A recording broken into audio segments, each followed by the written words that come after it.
It's Metro Murray. Welcome to the channel if you're brand new or have me followed. As of recording, it's the day after Thanksgiving, and I wanted to drop a video on the lighter side of things today, considering the past few uploads have been video essays going over weirdos. And as much as I like talking about weirdos, I do need to take the occasional break. It's rough trying to find weirdos to talk about. There are other developing situations that I'm aware of, and likely will cover in the future, when they're fully explored and they present an opportunity to be talked about. Like, I am not an investigator, but I will try to hop on it. I also wanted to experiment with the formula a little bit, try to break away from video essay robot speak, and go for a more casual spin. And speaking of casual, I do have something I want to talk in relation being thankful on Thanksgiving. Woke video games. Now, the word woke, at least in internet terms, is kind of corroded and become this sleeper cell trigger word for adult men to complain about gay people and genders and race on the internet. But I personally don't subscribe to that mentality. I think it's reductive to the gaming industry because, as it's being used, woke tends to be just a blanket term for any game that acknowledges there's a variance in modern society. For example, I'm sure some people would say games like Far Cry 6 or current generation Call of Duty is woke. Overwatch and Zelda is woke. All these games are so woke. And no, not really. It's not to say there aren't woke games.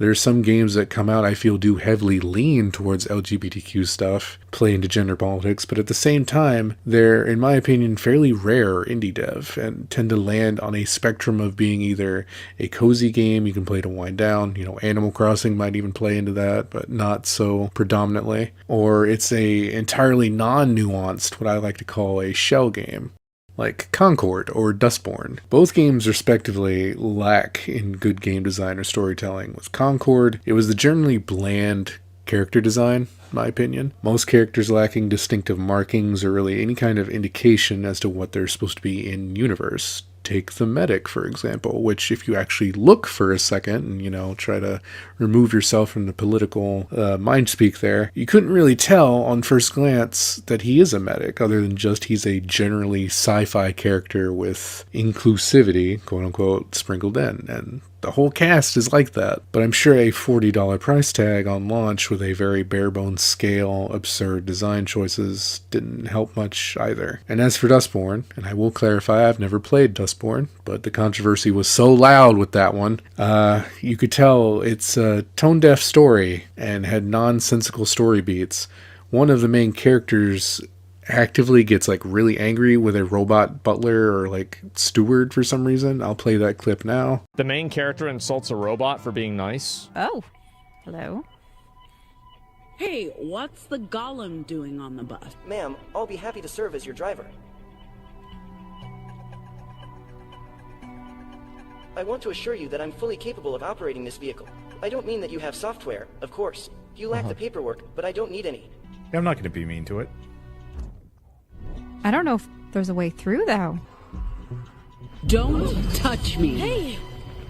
What was that?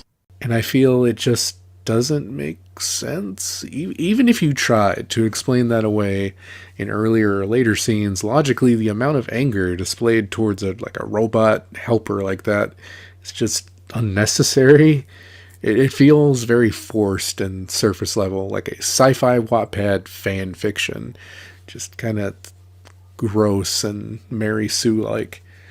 Neither one of these examples are inherently indicative of the whole genre, though, of LGBTQ games that fall into those categories. I think there's an overwhelming loud minority of people that are hypercritical about video games and whether or not they should have inclusive features, character creators, pronoun choosers, stuff like that, and sort of just lump everything under a singular woke umbrella. Like, the amount of hate that Hades and Hades 2 got for its character design was kind of painful to watch, considering the side that's so heavily criticized, for example, Aphrodite's face structure and cheekbones, are the same people who want a woman's face to be a wall of makeup and soft, rounded edges, ill-defined, very, very just soft and young, potentially childlike. I won't get into that one.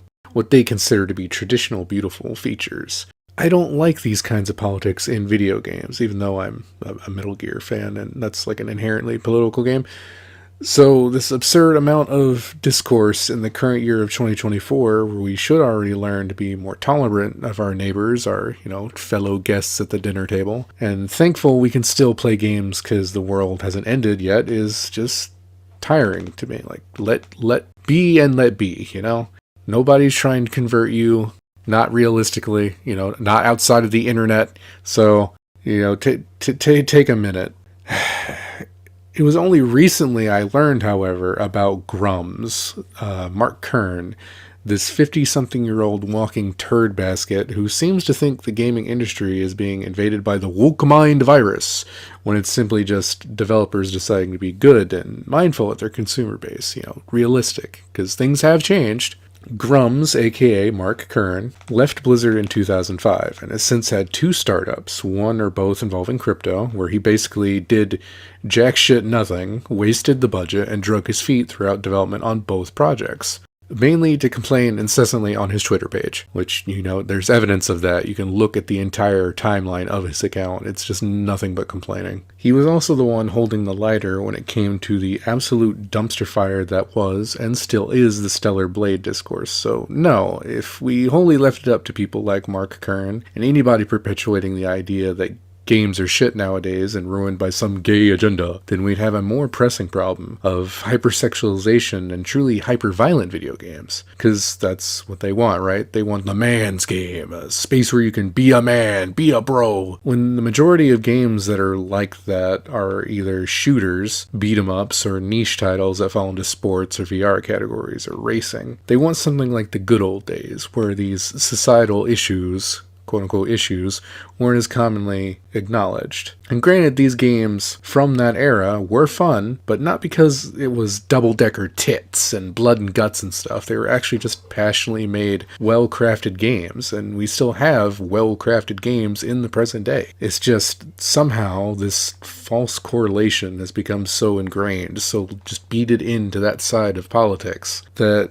not only by bad faith actors, but by bigots who genuinely believe in stuff like this. And I wish they would complain about genuinely garbage tier stuff like Concord or Dustborn instead of the less or more egregious titles, or non-egregious titles, like Dragon Age or Cyberpunk. Because at the very least, we'd have more advocacy for less shit games, or just so that we could have companies actually care about the stuff they put out. And it's not to say that there aren't companies that do that, it's just there's a discouragingly big amount of companies that do. The Halo live-action TV series, I know it's a TV series, but still, bad. Severely bad. Star Wars Acolyte, also pretty bad. Please, just go after the obviously poorly thought out but brightly lit barrel fires that dot the media landscape. If you put in the effort, you too could figure out it's actually a transformative piece of art / media, or just a sellout crock of shit. The point of this video was mainly to have a reason to upload on Thanksgiving, but also to have reasons to be thankful. And I'm thankful for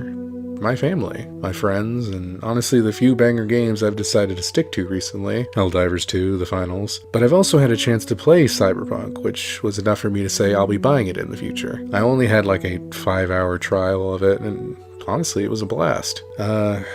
And of course my followers, can't forget about them. Let me know if you liked this more casual video format, by the way. I know generally I put a considerable amount of work into my previous videos, but I also feel like I can't consistently keep doing that without it being severely delayed or just becoming stale really fast. I also plan on uploading additional lighthearted, perhaps even funny content, as I don't want to solely focus on drama or controversy. It'll have a place on the channel, absolutely, but I need to give myself refreshers as to not work myself into depression. I'm already depressed enough. Again, we live in 2024, the canon worst timeline. This has been Metro.